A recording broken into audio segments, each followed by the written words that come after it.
Ouais, je fais la voix off de mes jingles. Et où est Orange Mécanique? Bah, remarque, il m'a dit qu'il était, je sais pas, il avait plein de trucs à faire. Le harem de l'impératrice. Voilà, c'est. Je suis désolée, j'avais pas vu qu'il sortait que le 13 novembre, donc du coup, vous avez la chronique maintenant. Mais c'est pas grave, ça va vous permettre de découvrir le titre. Et en plus de le préco, si jamais vous le notez dans les trucs à acheter, parce qu'à 14,95€, ça fait toujours un peu dans le budget. Le harem encore un webtoon couleur full de la collection Pika Webtoon. J'avoue, Pika, vous m'en commencez plein là, et ils sont tous longs et tout, ça va être compliqué de tout faire, mais bon. Le harem de l'impératrice, c'est de la même auteur. Alpha Tart, tu es un auteur ou une autrice de la même personne, du même scénario en tout cas, que l'impératrice remariée, que j'avais particulièrement apprécié, que j'avais trouvé vraiment très très cool, qui est un titre que je suis beaucoup chez Pika Webtoon, et qui en est à son tome 6 si je me trompe pas. Donc Alpha Tart, c'est scénario identique. Salut Azared. Mais par contre, Yan Bin, c'est nouveau. C'est pas quelqu'un qu'on avait l'habitude de voir dans le webtoon. En tout cas, pas pour l'impératrice remariée par exemple. C'est une série qui est en cours, qui doit faire dans les 15 tomes à peu près. Comme d'habitude, moi je fais un ratio d'à peu près 14 chapitres par tome. C'est pas toujours vrai. C'est une femme, je te remercie. C'est pas toujours vrai, mais c'est souvent vrai. Donc là, on est sur une série qui est toujours en cours et qui fera au moins 15 tomes. Donc dites-vous que vous êtes parti pour quand même pas mal de choses. En termes d'histoire, donc les histoires à la cour, les trucs, mais j'avoue que je pensais pas que ça m'intéresserait autant, mais je dois reconnaître que la plupart des scénarios qui sont autour des trucs un peu intrigues à la cour, ça marche bien, ça me plaît bien, les scénarios sont plutôt intéressants. Et ça ne va pas faire exception avec celui-là. Alors, le harem de l'impératrice, c'est Orange aux fraises, faut qu'il se dépêche. T'as essayé d'invoquer Orange, je sens, mais il doit être en chemin. Alors, j'aime bien le début parce qu'en fait, le début, c'est une impératrice qui monte sur le trône. Donc déjà, c'est assez rare. Hein. Souvent, c'est alors il dit, dans toutes les histoires qu'on peut lire, c'est pas des impératrices qui gèrent, c'est des impératrices consorts, c'est des impératrices, elles sont mariées à l'empereur, mais elles ont pas un rôle, elles ont plus un rôle d'apparat, mais elles ont pas un rôle régnant. Or là, celle-là, oui. Elle arrive sur le trône, elle est toute seule et c'est elle qui gère le pays. Voilà. Et on lui dit bon bah écoute, super, tu viens de monter sur le trône, il y a plein d'affaires que tu dois t'occuper. Et c'est une impératrice qui a un harem, j'ai deviné l'histoire, c'est exactement ça. Et on lui dit bah ça serait bien que tu prennes un empereur de consort du coup, un empereur qui ne gérera pas, qui ne sera pas régent, mais qui sera là pour t'appuyer et t'aider. Elle fait un seul. Pourquoi un seul? Pourquoi tous les autres empereurs, ils ont une impératrice à laquelle ils sont mariés, et ils ont 4 ou 5 concubines, amantes, harem, tout ça. Et pourquoi moi j'en aurais qu'un? Et en fait, c'est comme ça, enfin ça a toujours été comme ça, et pourquoi on changerait? Les impératrices ont un empereur et pas plusieurs, et donc du coup... Et elle a fait bah non, je suis pas d'accord. Ah bah non, bah moi aussi je veux mon harem, moi aussi. Je pense que 4-5 ça serait pas mal d'ailleurs, donc vous allez vous démerder. Je veux 4-5 prétendants, je veux 4-5 concubins, et d'ailleurs je ne prendrai pas pour l'instant d'empereur, je prendrai pas de mari, hein, donc vous allez me remplir mon petit harem là, et puis... alors au début ça rallouille un peu en mode mais ça se fait pas madame, bah si les autres le font, je vois pas pourquoi moi je le ferais pas. D'ailleurs la plupart des empereurs quand ils sont un peu chauds bouillants ils en ont une vingtaine. Moi je m'en tiens à 5, on va dire que c'est ok, tu vois, ok tiers. Et puis du coup l'Assemblée a dit en plus ça vous augmente vos chances que j'en épouse un. Donc en fait les grandes familles elles ont tout intérêt à me pourvoyer de beaux jeunes hommes pour tout ça. Alors ça c'est le début du bouquin, et en fait tu reviens 6 ans au passé et en fait tu comprends c'est quoi ses motivations. Et en fait c'est qu'elle était hyper amoureuse. Un jour elle rencontre un prince et elle tombe raide dingue de lui, et lui aussi vive le grand amour et lui dit écoute je vais devenir empereur de mon pays, et de mon royaume, et je t'épouserai quand, voilà, le jour où je deviens empereur, je t'épouse et tu seras mon impératrice et tout ça. Elle fait, oh mais oui, trop bien, etc. Mais là, voilà, il y a la guerre dans mon pays, il faut que je retourne là-bas et que je mène front face à la guerre. Et à la fin de la guerre, je viens te chercher et c'est bon, on se marie. Il part, il rétame tout le monde, tout va bien, il devient empereur et elle reçoit une invitation et elle fait ah, ça y est, c'est pour moi, c'est mon gros moment, je vais devenir impératrice. Et en fait, ça lui dit ah non, tu es invitée au mariage en fait du gars qui va se marier avec une autre fille. Elle est dégoûtée, mais genre bien. Elle y va en mode tu vas voir ce que tu vas voir, mon petit gars. Il se retrouve et donc là il lui dit non mais je suis vraiment désolée mais en fait pour arrêter la guerre je dois épouser la fille du gars qui avait instigé un petit peu tout ça, c'est pour calmer les choses, pour que la guerre s'arrête dans mon pays, j'ai pas le choix, mais ce que je te dis c'est que dans 5 ans dans 5 ans je divorce et je t'épouse ensuite parce que dans 5 ans ça sera réglé, etc. Elle fait ok, donc tu vas me dire que pendant 5 ans donc tu vas te taper la nana, t'auras en plus des impératrices de consorts, hein, parce que comme on l'a dit ils ont tous en fait des concubines, donc t'auras en plus des concubines et tu me demandes de faire partie de ces concubines et d'attendre pendant 5 ans. Elle fait oui. Elle fait bah va te faire foutre en fait. En fait je t'emmerde. Voilà, très concrètement. Et donc elle l'envoie chier complètement. Elle lui dit bah attends, tu vas voir mon gars. Tu vas voir un petit peu. Tu m'as promis hein, que j'étais la seule, l'unique, que tu m'aimais et tout. Et tu me fais ce coup-là. Mais tu vas te pendre. Et donc elle repart dans son pays. Elle fait la guerre elle-même parce que son frère décide de ne pas prendre le trône et elle a un demi-frère qui du coup manigance. Donc pendant 3 ans, elle fait la guerre avec ce demi-frère. Elle remporte toutes ses batailles. Elle fait toutes les études possibles pour comprendre un peu comment fonctionne une impératrice. Et donc on en arrive au début du bouquin où elle fait « Je monte sur le trône » et en fait elle fait tout ça pour se venger. Parce qu'en fait, elle va envoyer des missives et des missionnaires un peu partout dans les autres pays voisins pour dire je fais un harem, êtes-vous intéressé pour m'envoyer quelqu'un de votre pays, puisque c'est un moyen finalement. Avoir un concubin qui vient d'un pays voisin, ça renforce les liens diplomatiques. Et donc elle envoie la demande à son ex-copain du coup.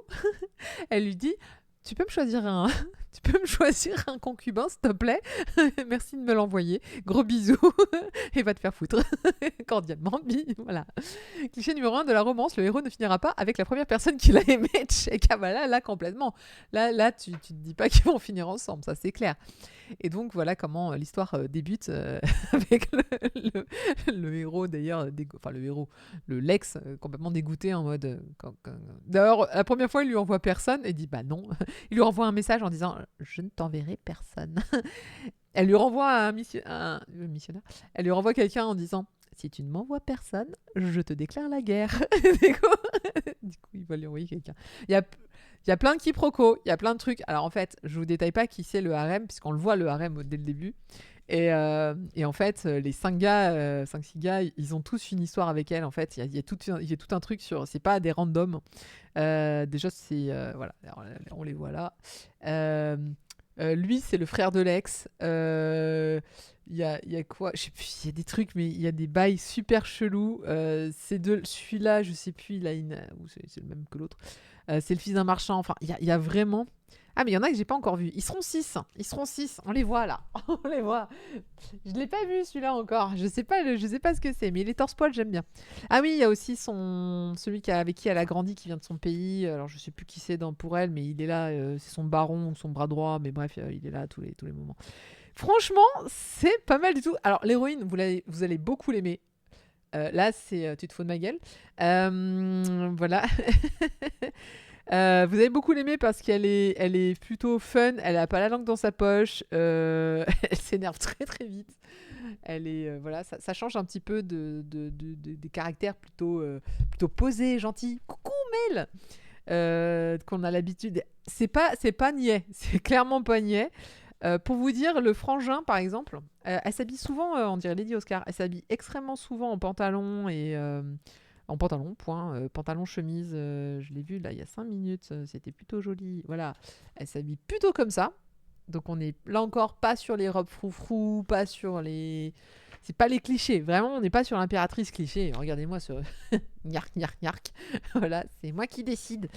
Voilà, l'impératrice régnante, c'est moi. Si je veux me taper 5 mecs, je me taperai 5 mecs, dit-elle. Donc j'ai dit, il y a le frère de l'ex qui est là parce qu'effectivement un jour... quand il y a eu le mariage de l'ex, elle a dû y aller quand même pour mes hommages. Les liens du pays, tout ça, diploma. Et en fait, elle va se bourrer la gueule avec une bouteille de vin, elle va tomber raide morte dehors. Et elle va tomber sur le frère de l'ex, du coup, qui va picoler avec elle et ils vont s'endormir dehors ensemble. Alors, il va rien se passer, hein. Mais du coup, le frère, le frangin, il s'est fait toute une histoire. Il a dit, je crois qu'elle m'aime bien. Je crois qu'elle est tombée amoureuse de moi. Bref, c'est un narcissique complet. Et donc, du coup, quand l'ex a reçu la lettre, envoie-moi quelqu'un pour jouer pour être mon concubin, le frangin, il a fait, moi, je veux bien. Moi, je l'aime bien. Je pense qu'elle m'aime d'ailleurs. Donc, je pense que j'ai toutes mes chances de devenir empereur du royaume voisin. Alors, hop, je vais y aller. C'est Prof Choron réincarné dans Lady Oscar, en fait. Bon, il y a un peu de ça.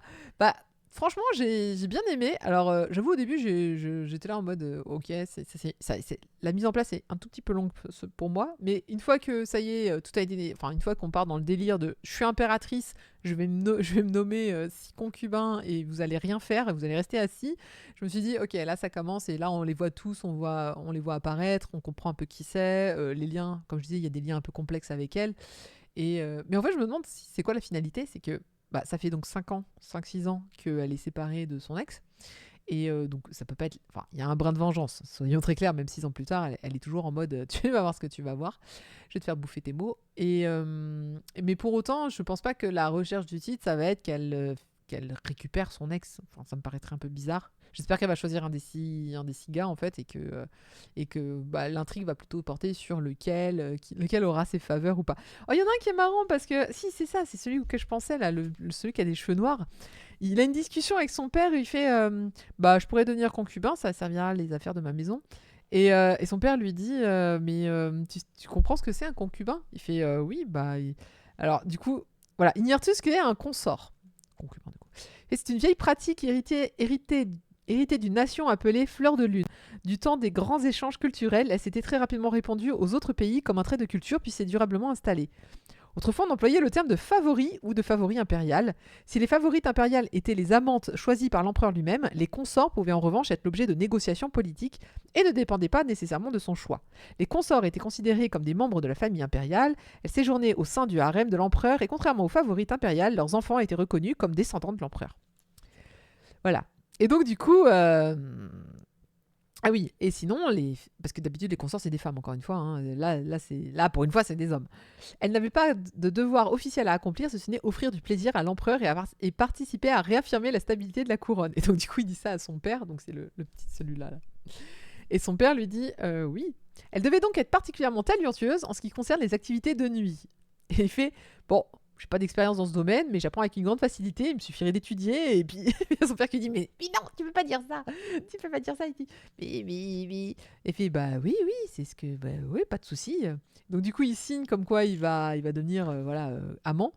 Et il fait vous inquiétez pas, une fois d'entrée dans son harem, je n'aurai qu'à user mes charmes pour la séduire. Alors j'avoue qu'il est mignon celui-là. Si vous aimez les petits brins vaniteux, ça marche. Et ensuite, il part acheter des bouquins. Il fait très bien, je vais consulter des ouvrages sur les pratiques nocturnes. Voilà, et son père qui dit mais il a rien compris. Bon, si il a compris, mais c'est juste qu'il va. Je le vois bien se ramener celui-là avec des bouquins. Genre j'ai étudié, j'ai étudié comment vous plaire la nuit et faire des choses ensemble.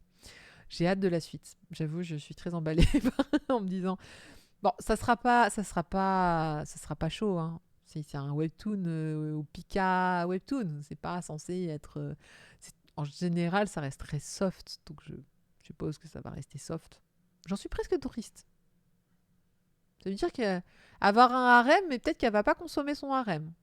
Bon, ça sera déjà fort bien s'ils sont tous mignons et à demi à poil, mais j'espère qu'on aura quand même droit à un petit peu de consommation voilà. Faut me consommer, madame. Sinon, comment tu veux le choisir? Pas possible.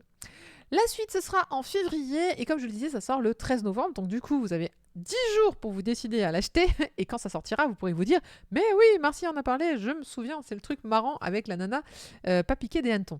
Donc, traduction de Captain Pavé. J'aime beaucoup ton nom. C'est la première fois que je vois Captain Pavé. Je trouve ça très très fun. Le lettrage de Victoria Allgate.